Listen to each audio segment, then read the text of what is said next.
We survive because of him.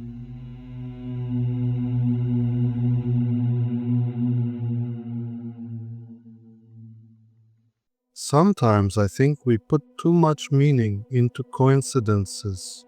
Like it just happened, it worked out on its own, pure chance. Convenient phrases to avoid digging deeper, to keep from asking unnecessary questions. Because in life, nothing ever happens just like that. Especially if you grew up in our town. There were 7 of us. For as long as I can remember, always 7. I can't even recall how we got close. It was as if we were chosen, brought together by someone or something. One moment, bam, and you're already part of the group. And you feel like you can't leave. And honestly, you don't want to. There was something special about it. We called ourselves the Circle jokingly, but the name stuck. Not a gang, not a group of friends, but a circle. No beginning, no end, no way out. Our names probably won't mean anything to you, but to me they sound like an incantation. Jenny, Chris, Malik, Ima, Trevor, Lee, and me.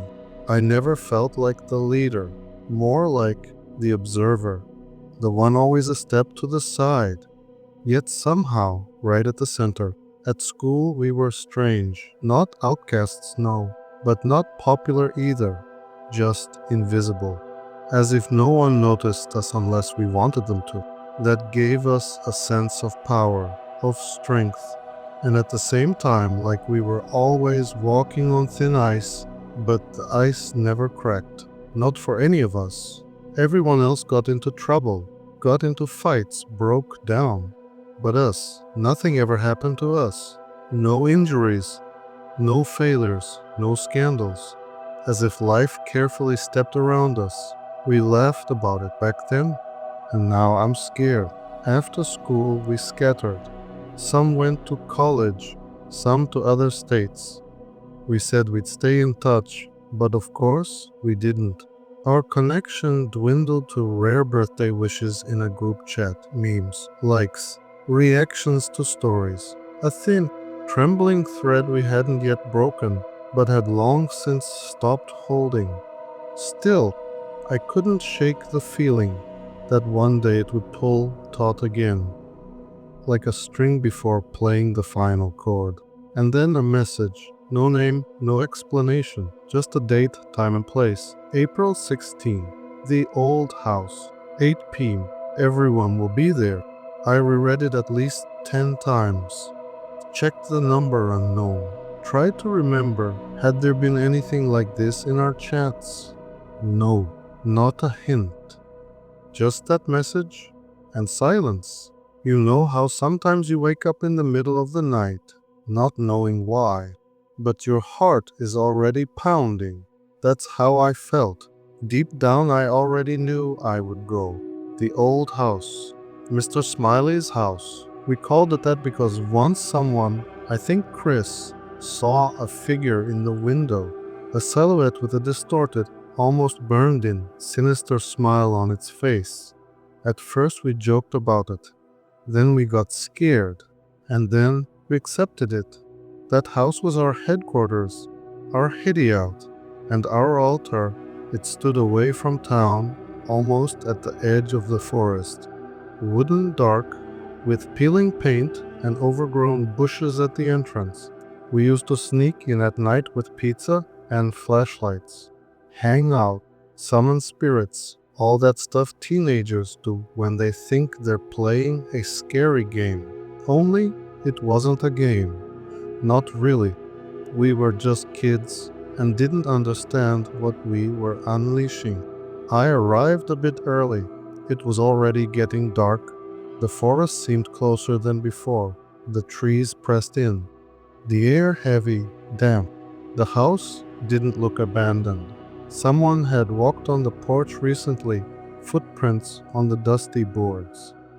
In the window, a faint candlelight. Someone was already inside. When I entered, the smell hit me instantly. Wax, dampness, old wood. As if someone had kept the house alive all this time. or just waited for us. I saw them almost all at once. Jenny laughed at something, Emma smoked by the wall. Trevor poured drinks into plastic cups. All 6. No greetings. No, oh wow, it's been years. Just glances, nods, empty smiles, as if no time had passed. Only I immediately realized this wasn't a reunion. This wasn't a gathering of old friends. This was something else. They all knew why they were here. Only I didn't. We sat in a circle, just like before. Only instead of a bottle, a candle in the center. The flame pulsed, as if breathing.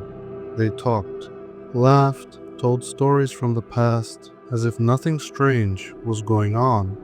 But I noticed the oddities, the pauses, the words, like they were rehearsed, as if they spoke only to mask the silence.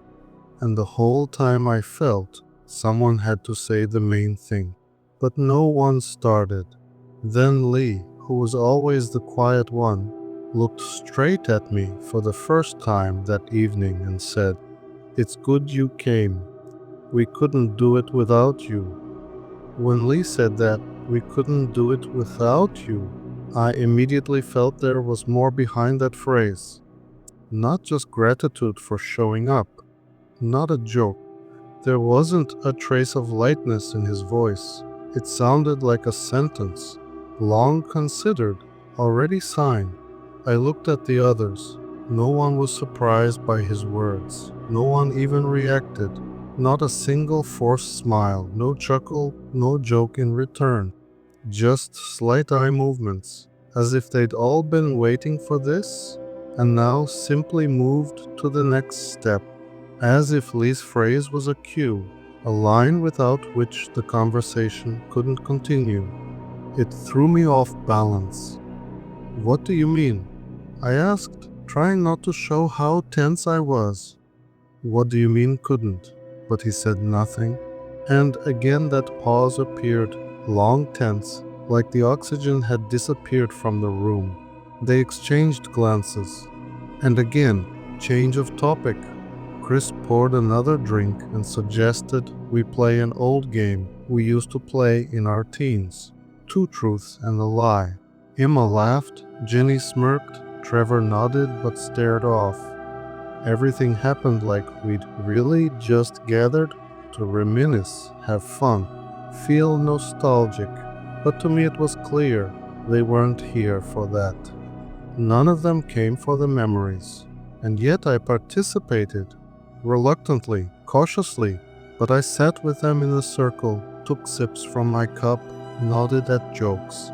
I caught every line, and the more they talked, the more I sensed something was wrong. Beneath all the light laughter, in the simple stories, the same theme kept repeating, one by one. Each of them shared an episode from their life where everything could have ended in disaster, but didn't. They didn't even emphasize it. On the contrary, they said it offhand.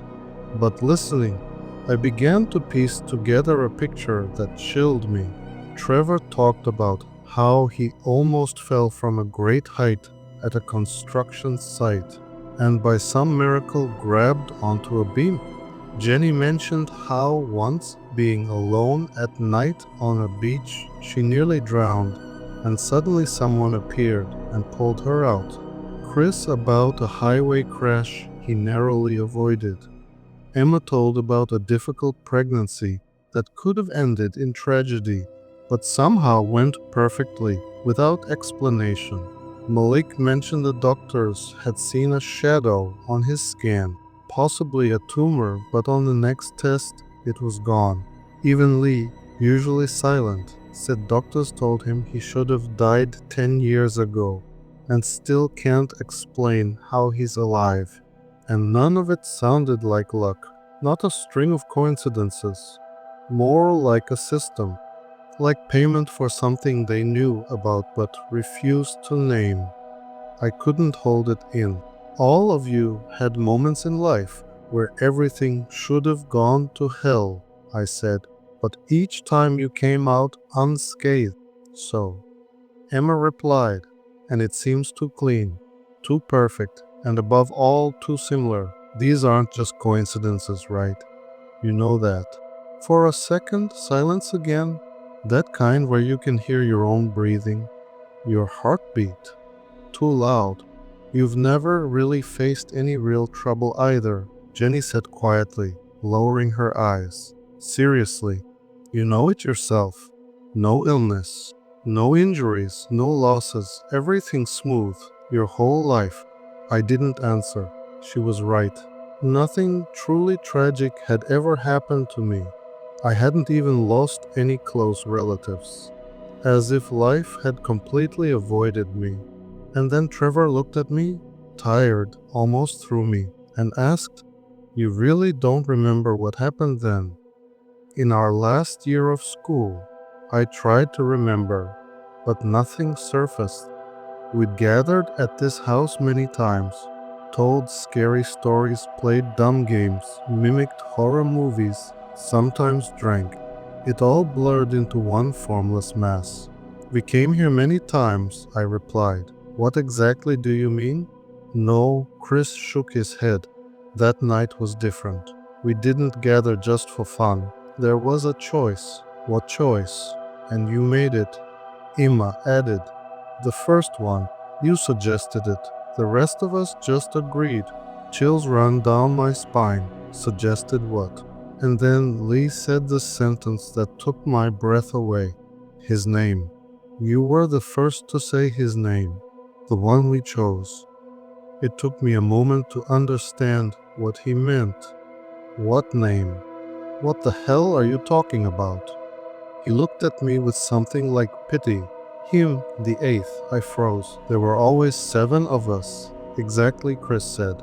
"No." I felt something inside me tremble, as if a part of me had always known that something didn't add up, that something was missing, but I hadn't wanted to look. And then, without warning, a sharp crack, and the candle between us went out. The room was plunged into sudden darkness, through which came a sound like a step taken in the attic or the room above. Heavy, deliberate, as if someone had finally decided to show they were here. I stood up. My legs felt weak. Who was that? What was that sound? No one answered. Only Lee whispered, "He's awake, because we're delaying, and the time has run out." Emma looked up at me. Her gaze held no fear, no anger, just wariness, the one you chose 15 years ago. "And if we don't choose again," Lee said, "everything we escaped from, everything that spared us, it will return, all at once, and we'll pay, all of us, immediately." I looked at them, searching for any clue in their faces. One detail, one gesture that might bring back even a scrap of memory. But nothing, nothing, as if a new page had been inserted into my head, replacing the old one that had been ripped out. I tried to remember how we sat that night, who was where, who said what. I tried to summon even a shadow of what they meant, a face, a sound, a smell, but nothing came. "You're messing with me," I said, surprised at how much my voice was shaking. "This is insane." I would never have said that. It wasn't me. But something inside me was already disagreeing. It wasn't screaming. It wasn't protesting. It was quiet, but present clearly, heavily, like a dull bell that doesn't stop ringing. Even after the sound itself has died, it knew. Somewhere deep inside, beneath the layers of everyday life, habits, work calls, morning alarms and late dinners, in that place where we keep things we bury on purpose just to avoid seeing them, that knowing stirred. Something alive, like a worm beneath the skin. You don't see it, but you know it's there. And it's moving. "You're the one who said the name," Lee said. His voice was like a stone dropped in water, flat, emotionless, without pressure. But the ripples came instantly. "You were the first to speak it." And only after that everything began. I swallowed. My throat felt dry, as if I'd eaten ash. What began? Instead of an answer, silence. Not the kind that happens when people don't know what to say. The kind that comes when everyone already knows and is just waiting for you to realize it too. I felt my fingers curling into a fist. In that stillness, something started to change, as if the very air in the room grew thicker, heavier, and in that complete, absolute stillness, I heard the house creak, not the usual creak of old floorboards, not the sound wood makes as it settles, not the sound of wood, but the sound of intention. It was precise and short, like a step. I turned sharply toward the door. My eyes darted between the doorway and the shadow in the corner. No one, only emptiness. When I turned back to the circle, Trevor was already hunched forward, fingers locked, eyes on the floor, his face frozen in that expression people wear when they're replaying events in their head they don't want to take responsibility for, but already know it's theirs. All these years, we said, there were 7 of us, all those photos, memories, jokes, always 7. 7 people in the photos. 7 names we remembered. 7. But now I found myself asking a question I had never asked before. Who was taking the pictures? I began to speak, not even knowing what would come out. His name was. And then a sharp clatter. The candle in the center of the circle went out. At that same moment, as if on cue, everything in the room shuddered. Emma screamed, quick and sharp. Chris dropped his cup. It hit the floor and rolled, not breaking but giving off a dull, drawn-out sound. I felt something cold and sticky seem to wrap itself around me from the inside. It was fear, not panic, not hysteria, the kind of fear no one talks about. The kind you feel only in the dark when you're alone and suddenly realizes someone is in the room. The house creaked again, this time closer, as if the step had been taken on our floor. Lee didn't lift his head, but said calmly, almost casually, "It's begun. We waited too long. He's already here." Who he? My voice cracked. Who the hell is he? Jenny looked at me with a kind of painful calm. The one you forgot. The one you chose, she added, quieter now, almost a whisper. And who has now returned. I was gasping for air. It felt like the room had less of it. Or maybe my body just refused to breathe. I didn't understand what was happening. I didn't know what they wanted. But I knew this, we weren't in control anymore. We had simply arrived at the point this had all been leading to. And now there was no turning back. Why am I here? I whispered, not expecting an answer. Because the time has come, Emma said. She didn't look at me, just spoke into the air like a ritual. 15 years. That was the term. We didn't choose it. We didn't make the rules. We just follow them. If we don't repeat it, don't renew it, then everything we once held back will break through. What exactly will break through? Everything that didn't happen to us, Lee answered. Everything we were protected from. It'll return, Jenny added, all at once. And it'll take more than it did the last time, Trevor said. Because now we have to pay in full. And in that moment, I understood. There really was something in the house. And it was no longer hiding. After Trevor's words, silence settled over the room. But it was no longer the heavy, suffocating silence from before. It was ringing, almost sacred, like in a church, when someone says the name of the dead and everyone goes quiet to pay respect. Only here, no name was spoken, because it couldn't be, or because we were too afraid that he would hear. No one moved. Everyone sat in a circle, straight-backed, as if hypnotized. The candle, which had gone out seconds before, left behind the acrid, damp smell of smoke, and in its wake, another scent suddenly became clear. Something different. The smell of rot and damp, as if something that should never have seen the light had been dragged up from an old basement. I could almost physically feel it crawling under my skin, into my hair, into my chest. Is he here? I managed to ask, swallowing hard. He's close, Jenny answered, and her voice sounded like she'd said it before. But he's still waiting. We still can. I burst out. Is all of this because of that night? I don't remember. I don't even know who you're talking about. What name? Why can't I remember anything? Because you didn't want to remember, Lee snapped suddenly. For the first time, there was anger in his voice. You chose that. You cut it off yourself. We all remember. We all kept every damn detail from that night in our heads. Each of us replayed it over and over for years. But you chopped it off like a finger, amputated it, and pretended it never happened.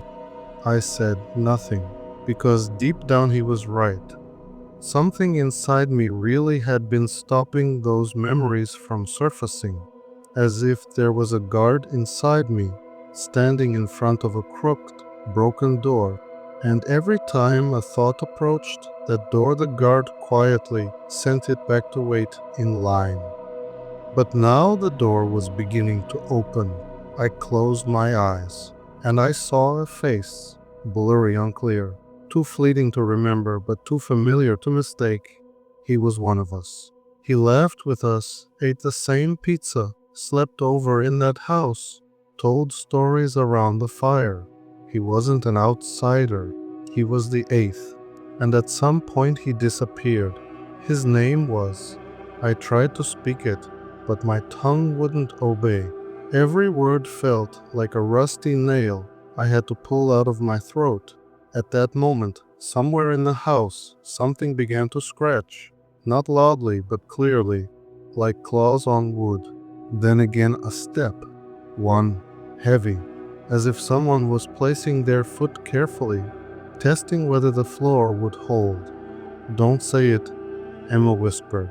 Not yet. If you say it, he might. She didn't finish, just froze, and slowly, almost soundlessly, turned her head toward the staircase that led to the second floor. I looked there too.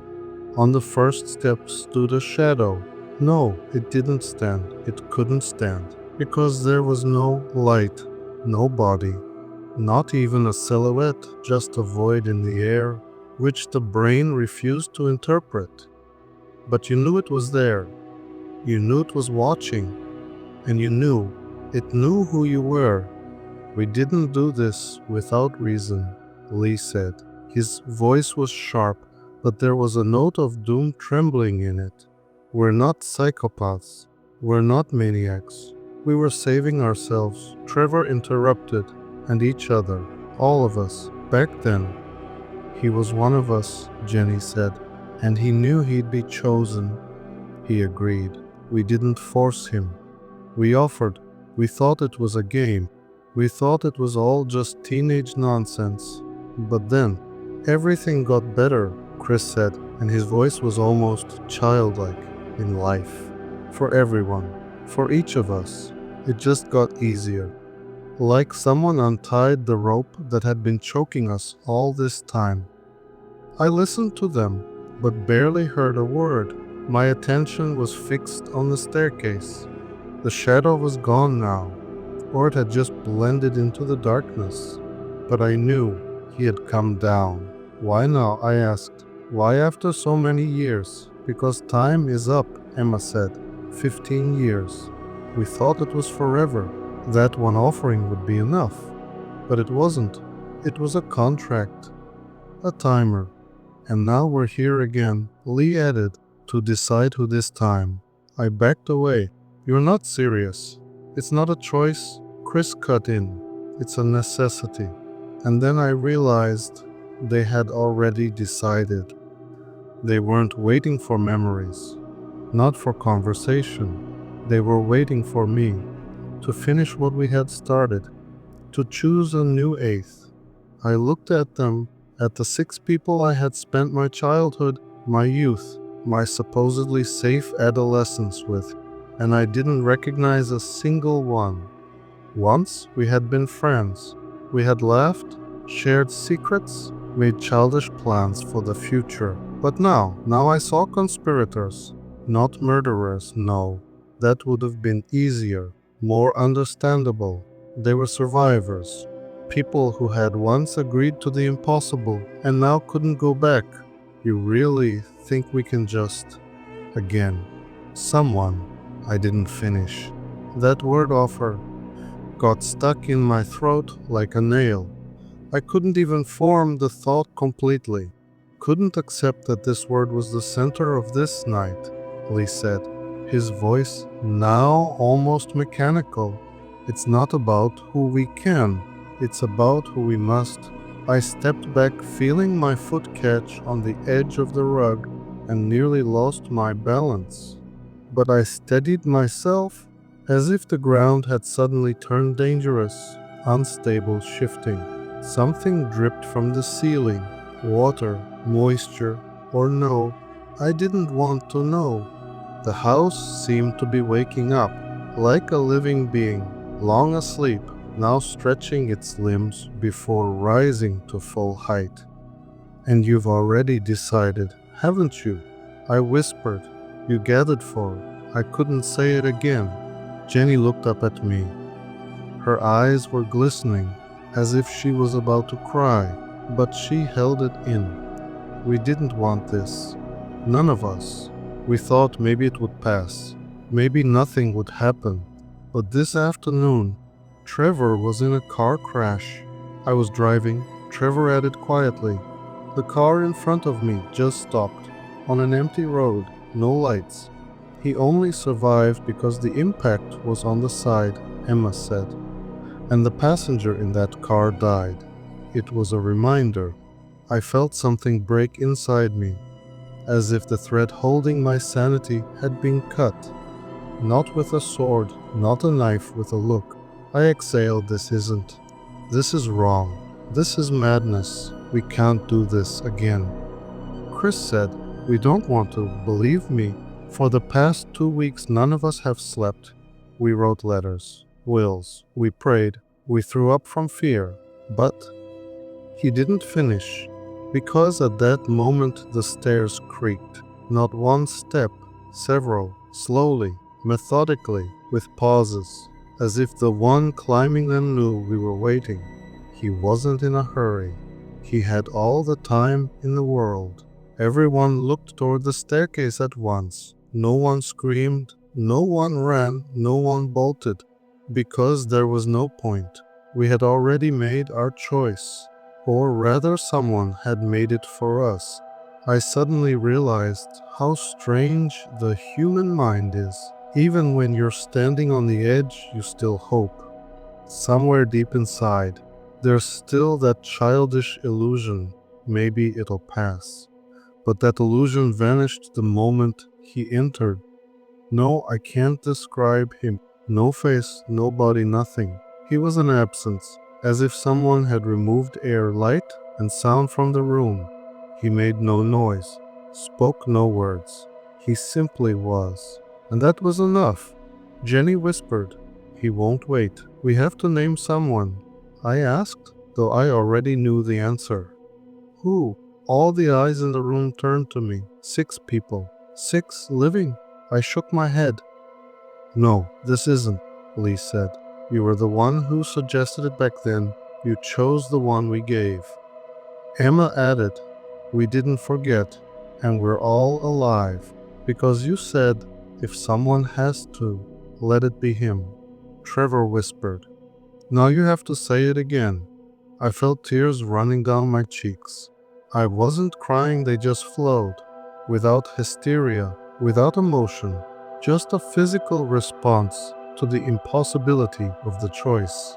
I asked, almost calmly. And if I don't say it, Jenny said, then he will. And believe me, you don't want him to be the one who chooses. I looked at each of them, at every face, and I understood no one would raise their hand. No one would say, "Take me." No one would be the hero. Everyone was silent. Everyone was hoping that I would say my own name. But I couldn't. I wanted to. I wanted to be that person. But I wanted to live too much. I closed my eyes and said a name, flatly, hoarsely, barely audible, but he heard. And in the moment I opened my eyes, he was gone, just gone, as if he had never been there, as if the entire room had exhaled. The others were looking at me. Some were crying, some were silent, some just looked down. We all knew he wouldn't take someone right away. He always gave time to think, to regret, to be even more afraid. I was the last to leave the house. The night was warm, quiet, the forest calm, and only one question still burned inside me. Next time, who will say the name? If you enjoyed this story, don't forget to like the video and subscribe. It helps the darkness spread. Turn on notifications so you don't miss the next nightmare. And remember, don't listen to the whispers in the dark.